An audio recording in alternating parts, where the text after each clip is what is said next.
প্রিয় ভাইরা, 53টি বছর এক এক করে চলে গেল। আমরা আসলেই সত্যিকার অর্থে স্বাধীনতার স্বাদটা পেলাম না। এর আগেও 47-এ একবার আমরা স্বাধীন হয়েছিলাম, তখনও পেলাম না। এখন 24-এ মানুষ বুক পড়া আশা নিয়ে, বুক পেতে দেওয়া গুলি নিয়ে মানুষ আশা করেছিল যে 24-এর পরে সমস্ত দুঃশাসন এবং সমস্ত দুর্নীতির অবসান হবে। আমরা কি মুক্ত হতে পেরেছি? আমাদের সন্তানেরা একটা বিশাল স্বপ্ন নিয়ে তারা জীবন দিয়েছিল। আমাদের প্রিয় সন্তান বুক পেতে ডানা মেলে বলেছিল, বুকের ভিতরে তুমুল ঝড়, বুক পেতেছে গুলি কর। কি সেই ঝড়? সেই ঝড়টা ছিল সমাজের অন্যায়, অবিচার, দুর্নীতি এবং দুঃশাসন। কোন যুগেই যুবকরা কখনো দুর্নীতি এবং দুঃশাসনকে সমর্থন করে না, বরঞ্চ তার বিরুদ্ধে গর্জে উঠে, প্রতিবাদ করে, প্রতিরোধ করে, যুদ্ধ করে বিজয়ী হয়। হয় শহীদ হয়, না হয় গাজী হয়, মাঝখানে আর কিছু থাকে না। এই আন্দোলন করতে গিয়ে শত শত যুবক, শ্রমিক, মেহনতি মানুষ, সাধারণ মানুষ জীবন দিল। 34,000 মানুষ গুরুতর আহত হয়ে পঙ্গু হয়ে গেল। কারো দুটি চোখ নেই, কারো দুটি পা নেই, কারো এক পা নেই, কারো এক হাত নেই।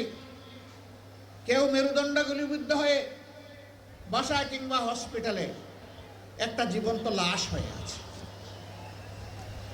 উঠে বসতে পারে না, নিজের প্রয়োজন সারতে পারে না। তাকে চালানোর জন্য 1 বা 2 জন মানুষের সহযোগিতা প্রয়োজন হয়। এত ত্যাগের পরে সমাজে অন্তত লক্ষ্মীপুরে কোনো চাঁদাবাজি নাই। লক্ষ্মীপুরে চাঁদাবাজি আছে? শিওর আপনারা? এখানে কোনো দুর্নীতি নেই, এখানে কেউ কোনো কিছু অন্যায়ভাবে দখল করে না। এই সবগুলো আছে। যারা এগুলা করেন তারা কোন দলের, তারা কোন ধর্মের, তারা কোন প্রজাতির, তারা কোন গোষ্ঠীর, এটা না দেখে এই বিনয়ের সাথে অনুরোধ করব, বন্ধুরা দয়া করে ওই শহীদদের রক্তের প্রতি একটু সম্মান দেখাও। আমাদের শহীদদের রক্তকে তোমরা অপমানিত করবে না। এই অপকর্ম ছেড়ে দাও। তোমাদের যদি খাওয়ার অভাব হয়, আমরা আশ্বস্ত করছি, এই সমস্ত মানুষগুলা মিলে আল্লাহ আমাদেরকে যে নিয়ামত এবং রিজেক দিয়েছেন, আমরা ভাগ বাটোরা করে খাবো। তবুও তোমরা চাঁদাবাজি ছেড়ে দাও, দখল বাণিজ্য ছেড়ে দাও, তোমরা মানুষকে কষ্ট দিও না।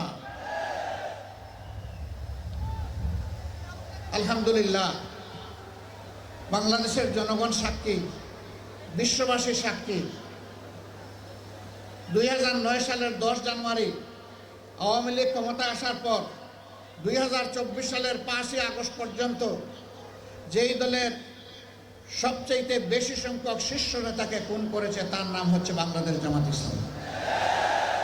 এক এক করে 10 জনকে খুন করেছে, আর আল্লাহ একজনকে বাঁচিয়ে রেখেছেন। তিনি হচ্ছেন আমাদের ভাই এটিএম আজহারুল ইসলাম। আফসোসের বিষয়, 6টি মাস চলে গেল, বাংলাদেশ ফ্যাসিবাদীদেরকে তাড়ালো, কিন্তু ফ্যাসিবাদের বোঝা এখনো এটিএম আজহারুল ইসলামের ঘাড়ের উপরে রয়ে গেল। এক এক করে জাতীয় নেতৃবৃন্দ সবাই বের হয়ে আসলেন, এখনো আজহারুল ইসলাম অন্ধকার প্রকোষ্ঠে থেকে গেলেন কারাগারে। তাই আমি মনের কষ্ট নিয়ে সেদিন বলেছি যে আজহার ভাইকে ভিতরে রেখে আমি আর বাইরে থাকতে চাই না। আমি সরকারকে অনুরোধ করেছি, আগামী 25 তারিখ আমি স্বেচ্ছায় নিজেকে আইন শৃঙ্খলা বাহিনীর হাতে তুলে দিয়ে বলবো, আমাকে গ্রেপ্তার করুন এবং আমাকে কারাগারে পাঠান। যেদিন আজহারুল ইসলামের মুক্তি হবে তার পরের দিন আমার মুক্তিটা দিয়ে দেন। 13টি বছর কারাগারের অন্ধকার প্রকোষ্ঠে দুঃখে দুঃখে জীবনের সাথে তিনি লড়াই করছেন। এই সময়টা প্রিয়তমা সহধর্মিণীকে তিনি হারিয়েছেন। এই সময়টা তার পরিবার ছিন্ন ভিন্ন হয়ে গিয়েছে। সেই মানুষটার উপরে আর জুলুম করবেন না, দয়া করে তাকে এখনই মুক্তি দেওয়ার ব্যবস্থা করুন। যদি মুক্তি না দেন, বাংলাদেশ জামাতে ইসলামীকে সরাসরিভাবে আক্ষরি করতে এই দেশের 3 কোটি প্রাপ্তবয়স্ক মানুষ সমর্থন করে এই 3 কোটি মানুষকে জেলে নেওয়ার জন্য প্রস্তুত হয়ে যান।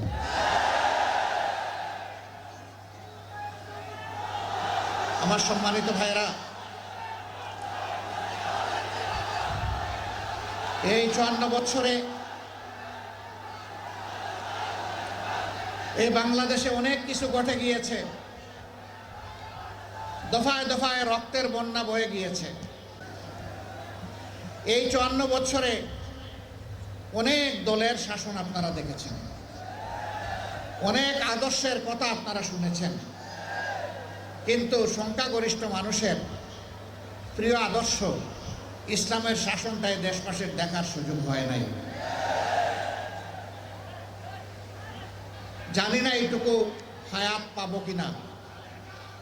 মহান আল্লাহর কাছে ভিক্ষা চাই, হে আল্লাহ, এতগুলো মানুষকে যখন তুমি দৌলতে ইমান দান করেছ, মেহেরবানি করে সেই ইমানের সোর্স কোরআনকে বাংলাদেশের শাসন ক্ষমতায় তুমি বসায় দাও। এর জন্য তুমি আমাকে, আমার সঙ্গীদেরকে কবুল করো, এদেশের কোরআন প্রেমী মানুষগুলোকে কবুল করো। অনেকে অপবাদ ছড়ায়, পরিকল্পিত অপবাদ। বুঝলাম কোরআনের শাসন কায়েম হলে ভালো হবে, কিন্তু এদেশে তো অন্য ধর্মের মানুষরা আছে। অবশ্যই আছে, দুনিয়ার এমন কোনো রাষ্ট্র নাই যেখানে বিভিন্ন ধর্মের মানুষ নেই। বাংলাদেশেও আছে। কত পার্সেন্টেজে আসে এটা আমি বলতে চাই না। কেন বলতে চাই না? এটাও আর একটা বৈষম্য। আমরা গভীরভাবে বিশ্বাস করি এদেশে যারাই জন্মগ্রহণ করবে তারা এদেশের গর্বিত নাগরিক। ধর্ম তার নিজস্ব ব্যাপার। রাষ্ট্রের দায়িত্ব হচ্ছে নাগরিকের হাতে তার অধিকার তুলে দিতে হবে। আমাদের সংবিধান, যে বিদ্যমান সংবিধান, অধিকারের কোনো তারতম্য এখানে নেই এবং কোরআনের সংবিধানেও নাই। সেদিন একজন অমুসলিম দায়িত্বশীল নেতা আমাকে জানতে চাইলেন, তো যদি নাই তাহলে আমাদের কাছ থেকে আলাদা একটা কর নেবেন কেন ইসলামী রাষ্ট্র হলে? আমি বললাম, আপনি যথার্থই বলেছেন। আপনি কি ইসলামী রাষ্ট্রে জাকাত দেবেন? কই না, তা তো প্রশ্নই উঠে না। আমি মুসলমান না, আমি জাকাত দেবো কেন? আমি বললাম, তাইলে এইটাকে এখানে রাখলাম যে মুসলমানরা জাকাত দেবে। আপনি এগ্রি? বলে যে হ্যাঁ, আমি এগ্রি। আমি বললাম, রাষ্ট্রের উন্নয়ন এবং অধিকার সবার জন্য যদি সমান হয়, তো একজন জাকাত দিল, অর্থাৎ একটা ট্যাক্স দিল, ইসলামী ট্যাক্স, আপনি কিছুই দিলেন না, তো অধিকার সমান পাবেন কিভাবে? অতীতে সোনার বাংলা কায়েম করতে গিয়ে শ্মশান বাংলা কায়েম করা হয়েছে। কোরআনই একমাত্র সোনার বাংলার গ্যারান্টি দিতে পারে, আর কিছুই দিতে পারবে না। ইতিমধ্যেই বাংলার জমিনে তার পরীক্ষা নিরীক্ষা শেষ। এখন হবে ইনশাআল্লাহ কোরআনের বাংলাদেশ। যারা কোরআনকে খণ্ডিত করতে চান অথবা সহ্য করতে চান না, তাদেরকে আমরা বিনয়ের সাথে বলতে চাই, এ দেশের আপামর জনতা বাঁচতে চায় কোরআন বুকে নিয়ে, মরতে চায় কোরআন বুকে নিয়ে, আল্লাহর সামনে দাঁড়াতে চায় কোরআন বুকে নিয়ে। কোরআনকে আমাদের থেকে বিচ্ছিন্ন করা যাবে না ইনশাআল্লাহ। এই দেশে যতগুলা ইসলামী দল আছে সবগুলার দিকে আপনারা তাজা চোখ দিয়ে তাকিয়ে দেখুন। আমি বেশি দূরে যাব না। 5 আগস্ট থেকে শুরু করে আজকে এই 22 ফেব্রুয়ারি পর্যন্ত এই সামান্য পরিক্রমায় কোথাও আপনি দেখবেন না ইসলামী দলের কোনো লোক এখন জাতির উপরে জুলুম করছে, চাঁদাবাজি করছে, দখলদারির সাথে জড়ায় গেছে। কোথাও দেখবেন না। তার একমাত্র কারণ তারা কোরআনকে সম্মান করেন এবং বুকে ধারণ করেন।